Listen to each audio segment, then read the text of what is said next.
Alright, so here we go again. And plan for today is lower body. और lower body में भी to be very specific, it is squats. तो वैसे usually अपने leg day पे थोड़ा सा एक मेंटल प्रेशर ज़रूर रहता है कि मैक्सिमम इंटेंसिटी के संग पुश करना रहता है, और स्पेशली जब बात होती है लेग्स की तो it is very kind of a challenging session जिसके लिए मेंटली प्रिपेयर्ड होना बहुत ज़्यादा इम्पोर्टेंट होता है। लेकिन अभी की रीसेट अप्रोच के अकॉर्डिंग जो हमने अपने लेग सेशंस को डिवाइड करके रखा है, यानी कि हैमस्ट्रिंग डोमिनेंट लेग सेशन हमारा पहले ही हो चुका है, तो आज है सिर्फ क्वाड्स। तो इसकी वजह से थोड़ा सा pressure is been cut off. तो अब इतना ज़्यादा कोई ऐसा मोटिव नहीं है कि 1-1.5 घंटे तक हमें सिर्फ ट्रेन करना है। अब क्वाड्स के लिए it could be just 2 movements. अब एक हमें इसमें आइसोलेशन बेस्ड मूवमेंट रखना है और एक any sort of compound movement. अब कंपाउंड इसीलिए क्योंकि क्वाड्स कोई एक मसल ग्रुप नहीं है। इस मसल ग्रुप में 4 मेजर मसल ग्रुप्स होते हैं। अब इन सारे वेरिएशंस या फिर मसल्स को टारगेट करने के लिए एक से ज़्यादा वेरिएशन की ज़रूरत हमेशा पड़ती है। लेकिन अगर हमारे पास सिर्फ एक ही ऑप्शन अवेलेबल हो तो इसका मतलब ये नहीं है कि हम ओवरऑल अपने क्वाड्स डेवलप नहीं कर सकते। अब इट ऑल डिपेंड्स कि हमारा एक्चुअल मोटिव क्या है और ऐसी कौन सी चीज़ जो है that seems right to do at the moment. तो ज़रूरी नहीं है कि हर एक सेशन में हमें हर एक एंगल से हर मसल को टारगेट करना हो। जब कभी टाइम कम होता है तो हमें अपनी अप्रोच को not very hard work oriented, उसकी जगह हमें अपनी अप्रोच को बहुत मिनिमल तरीके से रखना होता है, जिससे कि हम कम काम से मैक्सिमम रिजल्ट्स स्कूप आउट कर पाए। और हमेशा अगर हम मिनिमल अप्रोच को फॉलो करेंगे तो कभी कभार ऐसा होता है कि उसमें थोड़ा सा बोरिंग फैक्टर क्रिएट हो जाता है, क्योंकि साइकोलॉजिकली हर कोई वायर्ड है कि मोर वेरिएशन और more work would produce more result. Obviously जो कि बिल्कुल ट्रू नहीं है, लेकिन इसमें एक थोड़ा सा एंजॉयमेंट फैक्टर ज़रूर है, और जिसकी वजह से हम ट्रेनिंग को अगर एंजॉय कर सकते हैं so that is actually more productive than just following a so called smart approach.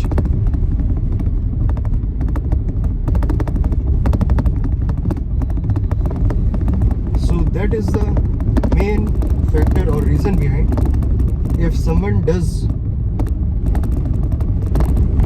many variation sort of workouts, still they get bad results, still they get best results, is only because they enjoy it doing। और जो चीज़ हम enjoy नहीं करते हैं वो कितनी भी सही हो, कितनी भी रिसर्च या फिर साइंस बेस्ड हो, so called optimal approaches, it would not work as well as compared to the kind of approach you actually enjoy. लेकिन इसका मतलब ये बिल्कुल भी नहीं है that all scientific researches or the kind of training is suboptimal or is just worst. तो हर किसी की अपनी प्रेफरेंस अलग होती है that how the training should look like. लेकिन अप्रोच कैसी भी हो, चाहे 2 मूवमेंट हो या फिर 20 मूवमेंट हो, लेकिन एक चीज़ हमेशा ध्यान रखने वाली है जो कि सबसे ज़्यादा क्रूशियल है, that there should be maximum effort of intensity. It is squats. तो एक चीज़ क्लियर है, हैमस्ट्रिंग वाले दिन पे हमारे स्क्वाट्स नहीं थे, और क्योंकि हमारे पास अभी एक और दिन है अपने लोअर बॉडी के लिए, that is next day after tomorrow, तो उसमें हमारा फोकस थोड़ा सा ज़्यादा रहेगा अपने ग्लूट फोकस मूवमेंट पे. तो इसीलिए today it would definitely be squats to be a opener exercise for today session. और सेकेंडली आइसोलेशन के लिए there is only one option, that is leg extensions. तो प्लान एकदम क्लियर है पहले से ही. There would be only 2 movements, squats and leg extensions. लेकिन one more thing, that is calves. तो लास्ट टाइम अपने हैमस्ट्रिंग डोमिनेंट डे पे we did standing calf raises. तो आज बस एक स्लाइड सा वेरिएशन यूज़ करेंगे काफ्स के लिए, that would be seated carbs.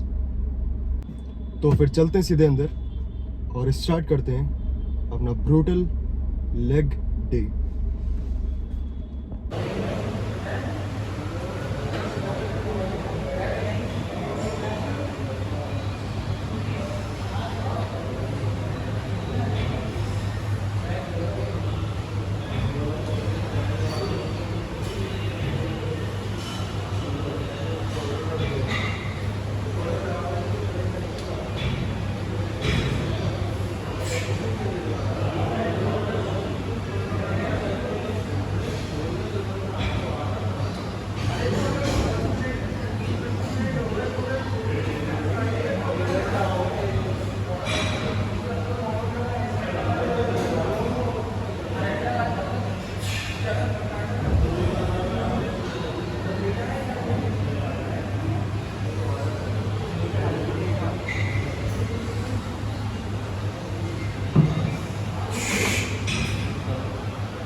पूरा हिस्सा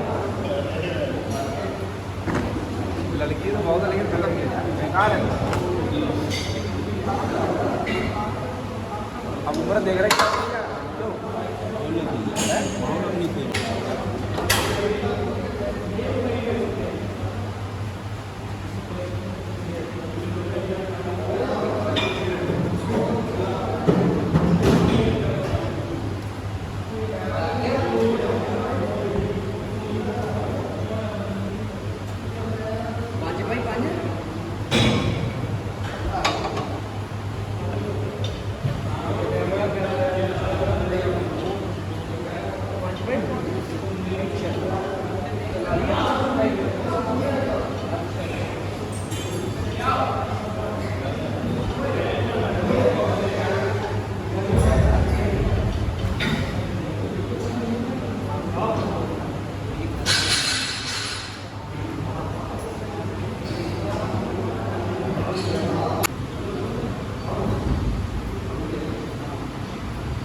Okay, so end of the session, and again it was only 3 movements, 2 for quads and 1 for calves, and at the end quads were shaking. और ये possible बस इसीलिए हो पाया है क्योंकि हमारी प्रायोरिटी थी proper execution of any movement, लेकिन वेट्स के संग बिल्कुल भी कोई कॉम्प्रोमाइज़ नहीं। ये इंटेंशनली कोई भी लाइट वेट स्क्वीजिंग रेप्स पे फोकस्ड वाला सेशन नहीं था। It was really brutal, heavy, but real controlled. बात करें अगर स्क्वाट्स की, I didn't actually count the repetitions, लेकिन घर पे जाके एनालाइज करेंगे कि with the same weight did we make progressive overload or not।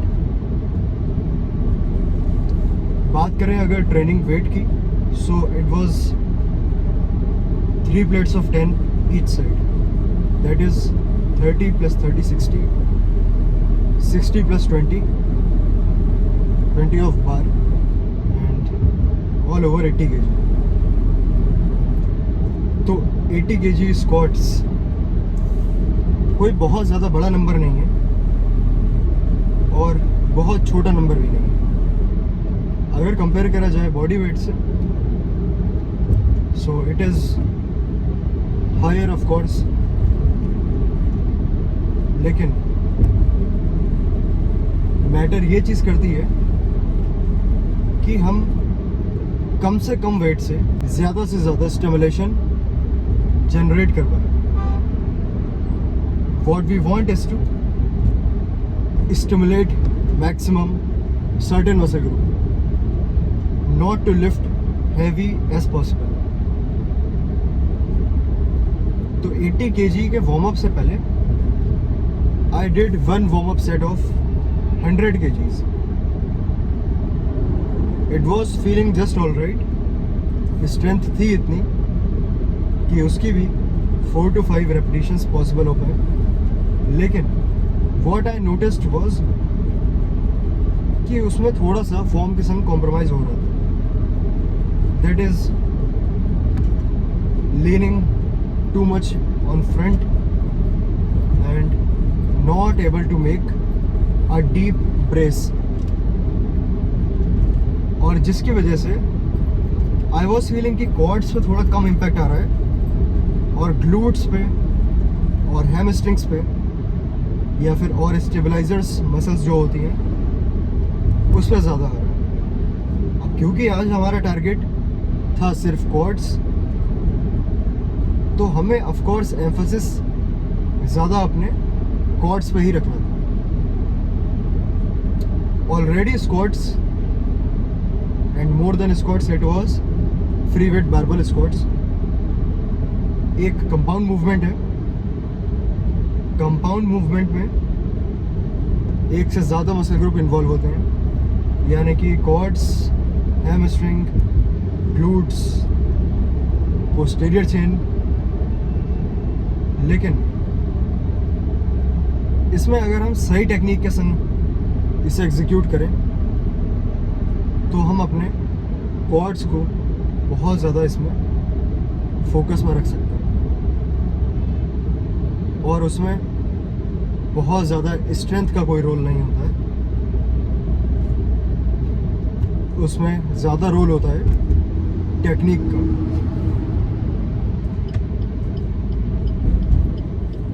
लेकिन अगर यहाँ पे हमारा टारगेट होता मैक्सिमम वेट को लिफ्ट करना, तो ऑब्वियसली हमारा टारगेट फिर ये नहीं होता कि वो लिफ्टिंग की स्ट्रेंथ हमारी क्वाड से आ रही है, ग्लूट से आ रही है या फिर any other muscle group.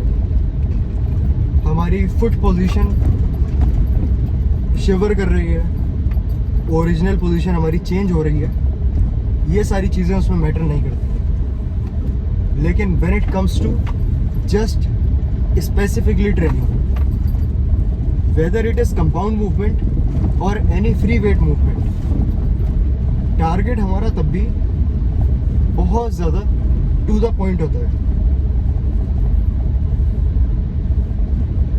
For example, if someone's goal is to get same type of stimulus what we get from chest press machine that on bench press, तो उसकी बेंच प्रेस की टेक्निक जो होगी वो एज अ पावर लिफ्टर से बिल्कुल opposite होगी। In power lifting और any kind of a sport which demands only to lift heavy as possible, तो उसमें पूरा रोल स्ट्रेंथ और टेक्निक का ये होता है कि हमें बस at the end of the day weights को पुश करना रहता है। लेकिन when it comes to really isolate that muscle and so called hypertrophy, तो उसके लिए हमें एक स्पेसिफिक अलग टेक्निक में काम करना पड़ता है और उस टेक्निक की वजह से हम हाइपरट्रोफी या स्ट्रेस एक सर्टेन मसल ग्रुप पे ज़्यादा जनरेट कर सकते हैं। और इस so called hypertrophy based training में हमारा एक टारगेट ये होता है कि लाइट से लाइट वेट को हमें हार्ड एज पॉसिबल बनाना होता है। So the thing is just opposite. Power lifting में सबसे ज़्यादा वेट पुश करना होता है और इस सो कॉल्ड मसल बिल्डिंग में कम से कम वेट को सबसे ज़्यादा से ज़्यादा हार्ड बनाना होता है। इसका मतलब ये नहीं है कि हमें सिर्फ लाइट वेट पुश करना है। ऑफ कोर्स गोल हमारा हैवी वेट ही है, लेकिन पहले हमें उस सर्टेन वेट को जितना हार्ड बना सकते हैं उतना बनाना है। The goal is not to pull full stack, the goal is to make just single plate work as full stack. So I hope people do get this. And the only problem which arises to train like with this mindset is ego comes in between. Nobody wants to just do some sets of squats with just barbell itself. Everyone would prefer lifting at least significant amount of weight, which would make them look like they are strong. But the thing is, to build muscle, you do not have to show that you are strong. You have to actually become strong. There is a very deep difference between being strong and looking strong. So this was all the moral of the day.